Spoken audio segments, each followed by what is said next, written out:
Where are you on the DEFCON scale? Well, where I am is that this is not Saturday Night Massacre. I was there covering the Saturday Night Massacre. We had a criminal conspiracy in the White House, well known, that we were working to try to find out what in fact had gone on.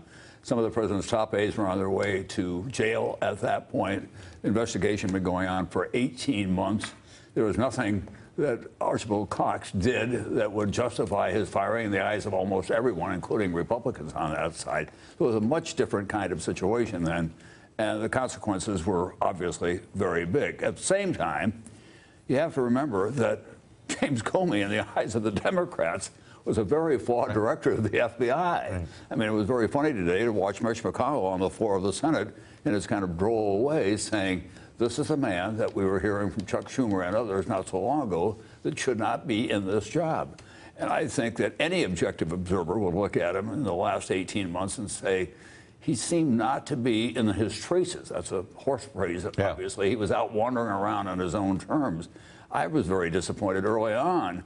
The FBI investigates the Justice Department, then prosecutes. You don't see the FBI director testifying before Congress. At the same time, in that letter that President Trump released, he says deliberately, I'm so grateful to you for those 3 times that you said that I had done nothing wrong.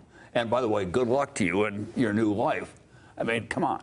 This has got to get sorted out. I want the systems that we have in place to do the investigation. I think the Intel Committee and Senate is worthy of doing this. I think there are people in the Justice Department who've been working on it for a long time. I don't want their integrity to be compromised. I think they should continue with this.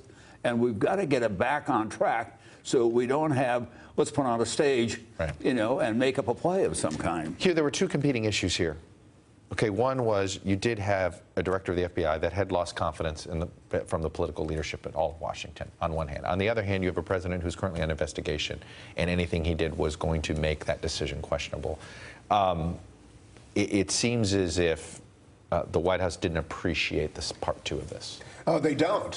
Who would? And I think it was an opportunity presented to the president that he took to get rid of someone who is this meddlesome priest, to use John Podhoretz's Henry II reference. But I agree with everything Tom just said, everything, and want to amplify one comment, which is the FBI investigates, justice prosecutes. I'm a Justice Department veteran. There's been a tension decades old between Main Justice in the Hoover Building and in every city between the United States Attorney and the Special Agent in charge. And they always, the FBI never gets to say who they're going to prosecute. That's a Main Justice call. So I think Rod Rosenstein, and I'm using Stein tonight because that's what Pete did, and it goes back and forth all day. I think it's Rosenstein, but Rod Rosenstein is a 12-year United States Attorney. So he has that institutional prosecutor's view. Katie, nobody has spent more time understanding Donald Trump the person, I'd argue, in this network more than you. It seems as if there is a pattern to him when there's bad news. There's 2 things. Number one, he runs to it. He doesn't run away from it. Exactly. But the other thing he does is if he's worried about something, he finds ways to delay and push it off, almost hoping as if there's intervening events that make the issue go away. Tax returns is a classic example. Is this what we're seeing here with Russia, that this is an opportunity to just cloud it up and delay Russia? I think that they have been trying to cloud it up since the outset. Then again, they keep adding to the cloud in a way that not many folks understand. But you're so right to say what he does is run towards a controversy or run towards a handicap. He did exactly that during the campaign. Hillary Clinton was running. She was a woman. Instead of dancing around that, instead of giving her polite deference for that, as many would do, he ran right at it. He said she didn't have the strength or stamina to be president. He made a number of references to her being a woman. So he's doing the same thing with this Russia investigation. I agree with Hugh and Tom, and I appreciate both of your histories in this, but I think we're missing a broader point, which is the time between the inauguration and when Donald Trump decided to dismiss FBI Director James Comey.